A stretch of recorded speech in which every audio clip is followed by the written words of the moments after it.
I think that the thing that I like the best would still be a book. I would like to have the physical, the tangible item that I can pull out and read and have there every time. As a way of finding it, I think that maybe the newer resources might be a nice springboard to see like what I should get.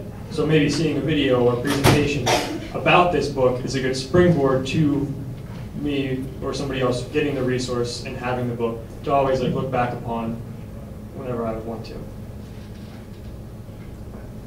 I think as kids, the internet is kind of our go-to source. It's quick and easy, we're on it all the time, but my issue with the internet is how do you trust it? Where is this information coming from? Who's publishing it? So for me, this book was the perfect way for the information to be presented, for me personally. It was quick, it was concise, it was to the point, and it was condensed. It kind of had the taste of everything. If I wanted to know more, I had the opportunity to talk to both of the authors. I have people like teachers that I can go to for more information, but it kind of gave you a taste of everything for somebody who really knew nothing. So it's a source that we could trust, and it was very helpful to me in terms of the way it was presented.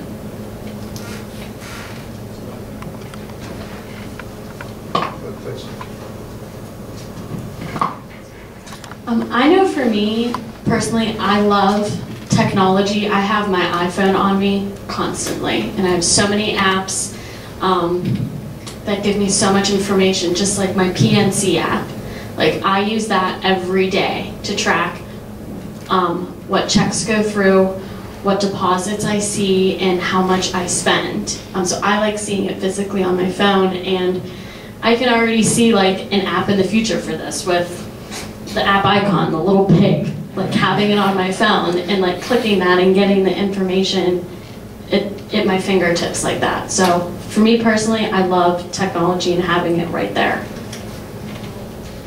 I agree with the technology part of it, and I think it's a great way to incorporate other types of learners, because let's be honest, not everyone's the same, so you have to have those different outlets available. I don't think you can go with one general one, because you have to incorporate visual learners, people that learn by doing.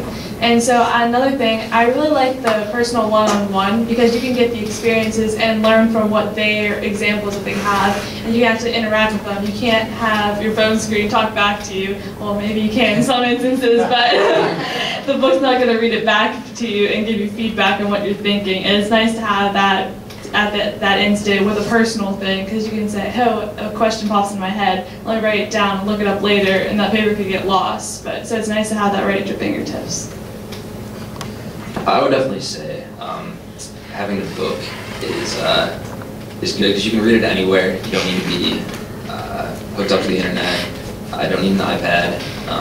I mean, it would be nice to supplement it. Maybe you have an ebook for it and you can read it with an iPad. But it's such an easy read that just having a paperback book to read it is beneficial, and you can take notes in it. So that would be my opinion.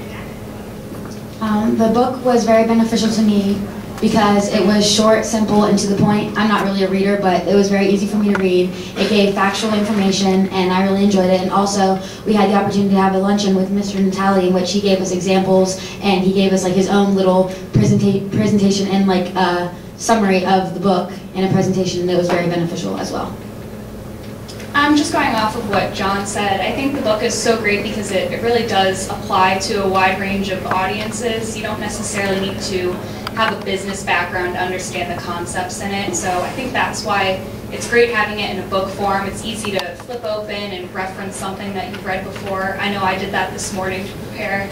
But I've also found in college it's great having your professors to just ask questions maybe more about personal financial planning. I know I've taken advantage of that a little bit, and Office of Admissions and Financial Aid, they're always very willing to explain things for you, and you don't have to feel ashamed or stupid for not having the answer or not knowing. So I think that's a great way to deliver the message that's contained in the book. This is Matthew Sowers, senior at the University of Pittsburgh. For me, I like things interactive, quick, fast, and easy to understand. I want 30 pages of a textbook explained to me in a 30-second video. I don't know if any of the audience is familiar with Investopedia. It is like a Wikipedia for financial information. And when it comes to, if I come across a financial metric in one of my finance classes, for example, I had to do a presentation on price to earnings ratios.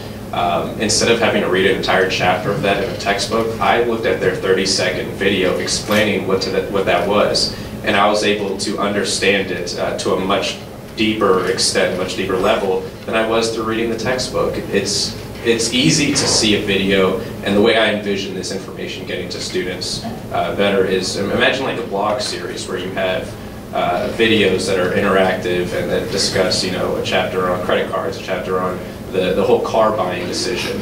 I just think that makes it easier for us to understand.